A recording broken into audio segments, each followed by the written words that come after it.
Hi friends, இன்றைக்கி நம்ம சிறகடிக்க ஆசை பார்ப்போமா? பார்க்குறதுக்கு முன்னாடி ஒரு லைக்கை மட்டும் போட்டு வாங்க வீடியோக்குள்ளே போகலாம்.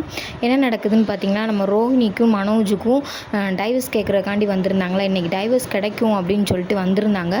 நம்ம ரோஹிணினால் முடிஞ்ச எவ்வளோ பெரிய ட்ராமானாலும் போட முடியும்னு தெரியும்ல. அவங்க திரும்ப அவங்க ட்ராமாவை ஆரம்பிச்சிட்டாங்க. அவங்க மகனையும் கூட்டிகிட்டு எந்த அளவுக்கு ட்ராமா போட முடியுமோ அந்த அளவுக்கு ட்ராமா போட்டு கெடுத்து விட்டுட்டாங்க. 6 மாதம் கழிச்சு தான் டைவர்ஸ்ன்னு சொல்லிட்டாரு. வக்கீலே குழம்பிட்டாருங்க. அந்த மாதிரி ஆகிப்போச்சுங்க கதை. அதே மாதிரி 25,000 இனிமேல் ரோகிணிக்கு இவங்க ஃபைன் கொடுக்குற மாதிரி ஆக்கிட்டாங்க. நல்லதுக்கு காலமே இல்லை, கெட்டதுக்கு மட்டும்தான் காலம்ன்றது இந்த தீர்ப்பில் கூட தெரிஞ்சிருக்குங்க. அது ஆனால் மனோஜ் அம்மாவும் சேர்ந்து இந்த பிரச்சனையவே மறைச்சிட்டு வீட்டுக்கு வந்துடுறாங்க. வீட்டில் என்ன ட்ரெஸ் போடலாம்னு முத்தும் மீனாவும் செலெக்ஷன் பண்ணிக்கிட்டு இருக்காங்க.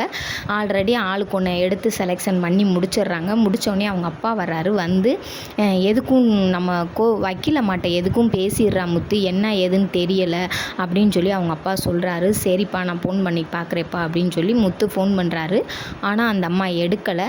ஃபோன் எடுக்கலன்னு என்ன மீனா பண்ணுவோன்றாங்க. அவங்களே கூப்பிடுவாங்க, இருக்கட்டும் வைங்க அப்படின்னு சொல்கிறாங்க. சரின்னு சொல்லி வச்சதுக்கப்புறம் பார்த்தீங்கன்னா, இங்கே மனோஜ் அப்பா எல்லாரும் பேசிக்கிட்டு வச்சு வீட்டுக்கு வர மாட்டேன்னு சொன்ன ஸ்ருதி வீட்டுக்கு வந்துட்டாங்கங்க. அதுக்கு காரணம் மீனாதான்னு சொல்கிறாங்கங்க. அது அவங்க அம்மாவுக்கு சுத்தமாக பிடிக்கல, முத்துங்க அம்மாவுக்கு. அப்புறம் ஸ்ருதி எப்பயும் என்ன செய்வாங்க, அவங்க வீட்டுக்காரர் நல்லபடியாக வேலையாகுவாங்க. நான் போகிறேன்டா, எனக்கு ஒரு டீ மட்டும் போட்டு வாடா, தலைவலிக்குதுன்னு சொல்கிறாங்க.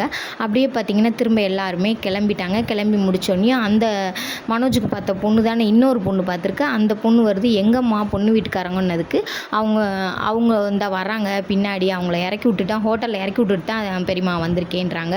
மனோஜ் கிளம்பி உள்ளே என்ன சொல்கிறாருன்னா, ரிங்கை காணோம்மா, நான் நேற்று ஃபுல்லாக அந்த எடுத்து பார்த்துக்கிட்டே இருந்தேம்மா, ரிங்கை காணோம்மான்னு சொல்கிறாரு. இப்போ எல்லாரும் சேர்ந்து ரிங்கை தேடுறாங்களா தேடலையான்னு தெரில. ஆனால் பரிசம் முடிஞ்சு அந்த ப்ரொமோவில் தான் காட்டுறாங்க, இன்னும் கிளியராக காட்டலை.